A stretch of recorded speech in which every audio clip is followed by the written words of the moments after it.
Hello, જાગૃત અવાજમાં તમારું સ્વાગત છે. મારું નામ છે ચિંતન અખાણી. આપણે ફિઝિક્સ ભણી રહ્યા છીએ અને બહુ સરસ મજાના કન્સેપ્ટ સાથે આપણે ફિઝિક્સ ભણી રહ્યા છીએ. આગળનું એક ચેપ્ટર તમારું બાકી હોય યુનિટ્સ એન્ડ મેઝરમેન્ટનું, તો તમે લોકો જોઈ શકો છો. પ્લેલિસ્ટની લિંક નીચે અવેલેબલ છે. ઓકે, અને પેડ કોર્સમાં અમારી સાથે જોડાવવું હોય તો મોસ્ટ વેલકમ છે. માત્ર 400 રૂપિયાનો કોર્સ છે. આપણે એનાથી વધારે નથી લીધું. એમાં કેમેસ્ટ્રી, બેઝિક એન્જિનિયરિંગ એટલે આખો કોર્સ જ છે. એની અંદર એક્સ્ટ્રા મટીરિયલ બધું અવેલેબલ રહેશે. બાકી ફ્રીમાં યુટ્યુબ પર ફિઝિક્સ, મેથ્સ અને ઇંગ્લિશ જે આપણે પ્રોમિસ કરી હતી એ પ્રમાણે ચાલુ જ રાખશું. એમાં આપણે કોઈ બંધ નહીં કરીએ. તો હવે આપણે લાસ્ટ લેક્ચરની અંદર પેડ કોર્સમાં તમારે જોડાવવું હોય તો પેડ કોર્સની લિંક હું નીચે મૂકી દઉં છું. બરોબર, એ પેડ કોર્સ વાળાનું અલગથી વોટ્સએપ ગ્રુપ છે. તો હવે અહીંયા તમે જોશો રેડિયેશન. ચલો નેક્સ્ટ. ભાઈ 3 પ્રકાર હતા. ઉષ્મા વહનના 3 પ્રકાર હતા. ઉષ્મા વહન, ઉષ્મા નયન અને ઉષ્મા વિકિરણ અથવા તો ઉષ્મા ગમન કહેવાય, જેને આપણે ઇંગ્લિશમાં કહીએ કન્ડક્શન, કન્વેક્શન અને રેડિયેશન. તો રેડિયેશન શું છે? ચાલો હવે આ વળી નવું આવ્યું. રેડિયેશન જે છે, એક્ઝામ્પલ તમને આપું. પાછો આપણે એક્ઝામ્પલથી જ વાતો કરવાની, એના સિવાય તો માથાકૂટ કરવાની નથી.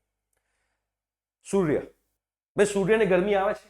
યસ, સૂર્યની ગરમી આવે છે. એ રેડિયેશનનો એક ટાઈપ છે. રેડિયેશનમાં માધ્યમની જરૂર ના પડે, રેડિયેશનમાં મીડિયમની જરૂર ના પડે. એક જ હીટ ટ્રાન્સફર એવું છે જેમાં મીડિયમની જરૂર નથી પડતી. એક જ ઉષ્માનું જે વહન છે એમાં આપણે માધ્યમની જરૂર નથી પડતી. એ છે ઉષ્મા ગમન, ઉષ્મા વિકિરણ, જેની અંદર માધ્યમની જરૂર પડતી નથી. રેડિયેશનની અંદર નો મીડિયમ રિક્વાયર્ડ, કેમ કે સૂર્યની ગરમી આવે છે, વચ્ચે શૂન્ય અવકાશ છે, વચ્ચે સ્પેસ છે, તો બી સનલાઇટ આવે છે અને આપણને ગરમી આપે છે. વચ્ચે સ્પેસ હોવાથી, સ્પેસ એટલે શું છે? નો મીડિયમ, શૂન્ય અવકાશ, એમાં મીડિયમ નથી, માધ્યમ નથી, છતાં પણ હીટ ટ્રાન્સફર થાય છે, છતાં પણ ઉષ્મા આપણી સુધી પહોંચે છે, છતાં પણ આપણને ગરમી લાગે છે. તો એ રેડિયેશન છે, રાઈટ? તો this is one type, this is અગર third type of heat transfer. ત્રીજા પ્રકારનું ઉષ્માનું વહન છે આ રેડિયેશન. ઉષ્મા ગમન કહેવાય આપણે ગુજરાતીમાં, અને ઉષ્મા વિકિરણ પણ તમે કહી શકો. બરોબર? તો જો એવરી સબસ્ટન્સ એમિટ્સ ઇલેક્ટ્રોમેગ્નેટિક, બરોબર, તો radiation of certain frequency in accordance with the temperature. હવે તમને એક સિમ્પલ એક્ઝામ્પલ બીજો આપું. આ જે ઇંગ્લિશમાં કીધું છે, શું કીધું છે? કોઈ પણ પદાર્થ હોય, આ તો મેં એક સનલાઇટનું કીધું. બીજું તમને કહું, કોઈ પણ પદાર્થ, કોઈ પણ, પહેલા ઇંગ્લિશમાં કહીશ પછી ગુજરાતીમાં કહીશ. કોઈ પણ કોમ્પોનન્ટ છે, એ કોઈ પણ કોમ્પોનન્ટ એમાંથી ઇલેક્ટ્રોમેગ્નેટિક વેવ્સ બહાર કાઢતા હોય, સ્પેશિયલ ફ્રીક્વન્સીના ઇલેક્ટ્રોમેગ્નેટિક વેવ્સ બહાર આવતા હોય સ્પેશિયલ ફ્રીક્વન્સીના. બરોબર? એ કોની પર ડિપેન્ડ કરશે? એની જે સપાટી છે, એની જે સરફેસ છે, સરફેસ ઉપર અને એના ટેમ્પરેચર ઉપર. તમે છો તો તમારામાંથી પણ, હું છું તો મારામાંથી પણ, દુનિયાના કોઈ પણ કોમ્પોનન્ટમાંથી, જીવતો હોય, મરેલો હોય, નિર્જીવ હોય, સજીવ હોય, કોઈ પણ હોય, મરેલો માણસ હોય કે પછી જીવતો માણસ હોય, લાઈવ માણસ હોય કે પછી કોઈ પણ પદાર્થ હોય, કોઈ પણ વસ્તુ, દરેકમાંથી ઇલેક્ટ્રોમેગ્નેટિક વેવ પ્રોડ્યુસ થાય on the basis of the temperature. એની સપાટીનું ટેમ્પરેચર કેટલું છે એના બેઝ પર. બરોબર છે? તો ધીસ રેડિયેશન્સ આર થર્મલ રેડિયેશન્સ. બરોબર? તો હવે આને ગુજરાતીમાં કહું તો શું કહેવા માંગે છે? કોઈ પણ દુનિયાનો કોઈ પણ પદાર્થ, જીવતો, મરેલો, સજીવ, નિર્જીવ, કોઈ પણ પદાર્થ હોય, એ પોતાનામાંથી વિદ્યુત ચુંબકીય તરંગો પેદા કરે. તમે હો તો તમારામાંથી પણ વિદ્યુત ચુંબકીય તરંગો આવે, હું છું તો મારામાંથી પણ વિદ્યુત ચુંબકીય તરંગો આવે, દુનિયાના બધા માણસોમાંથી વિદ્યુત ચુંબકીય તરંગો આવે.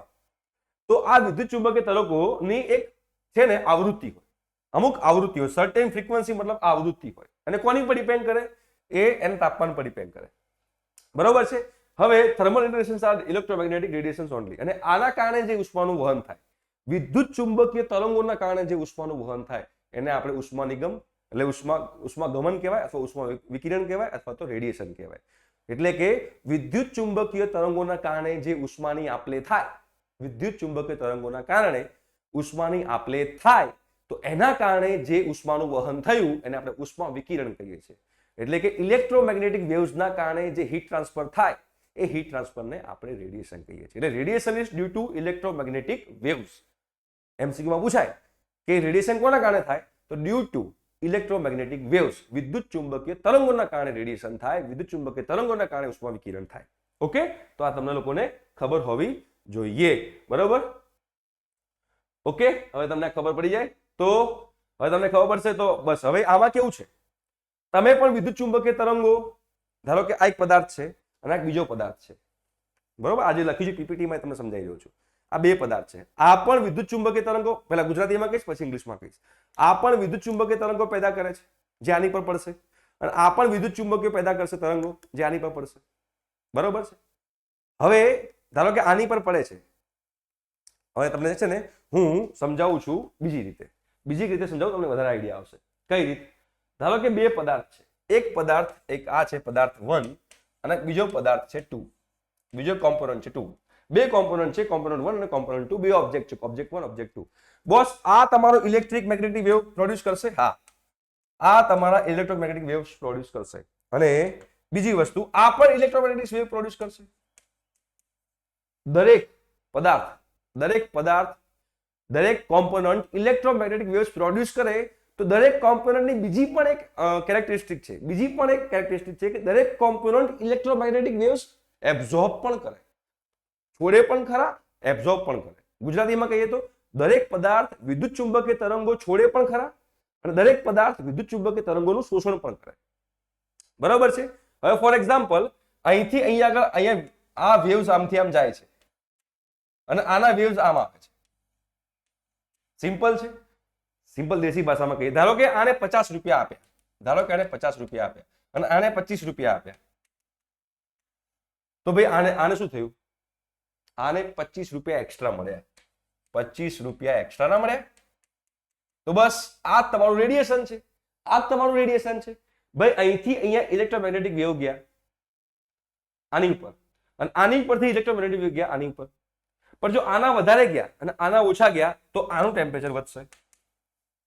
આના વિદ્યુત ચુંબકીય તરંગો વધારે ગયા આ બાજુ વધારે ગયા અને આના ઓછા ગયા તો અહીંયા આગળ વિદ્યુત ચુંબકીય તરંગોનો વધારો વાપરશે ને, તો અહીંયા ટેમ્પરેચર વધશે, આનું ટેમ્પરેચર વધશે. ખબર પડી? આનું ટેમ્પરેચર ઘટશે. તો આવી રીતે હીટ ટ્રાન્સફર થાય. તો આ જે હીટ ટ્રાન્સફર છે એ હીટ ટ્રાન્સફરને આપણે શું કહીએ છીએ? એ હીટ ટ્રાન્સફરને આપણે રેડિયેશન કહીએ છીએ. શું કહીએ છીએ બેટા? રેડિયેશન. ઓકે. તો રેડિયેશનમાં માધ્યમની જરૂર પડતી નથી, રેડિયેશનમાં મીડિયમની કોઈ જરૂર પડતી નથી. અને radiation is due to electromagnetic wave. વિદ્યુત ચુંબકીય તરંગોના કારણે ઉષ્માનું વહન થશે. ઇલેક્ટ્રોમેગ્નેટિક વેવના કારણે ઉષ્માનું વહન થશે અને એમાં કોઈ મીડિયમની જરૂર પડતી નથી. ઠીક છે. તો આ હતું તમારું રેડિયેશન.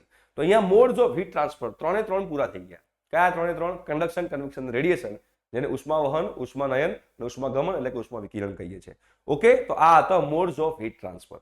એના પછી આપણે હવે જોઈશું ટેમ્પરેચર. ટેમ્પરેચરના યુનિટ શું છે, એનું કન્વર્ઝન શું છે, બધું આપણે જોઈશું. બટ એના માટે તમારે આવવું પડશે નેક્સ્ટ લેક્ચરમાં. ત્યાં સુધી બાય.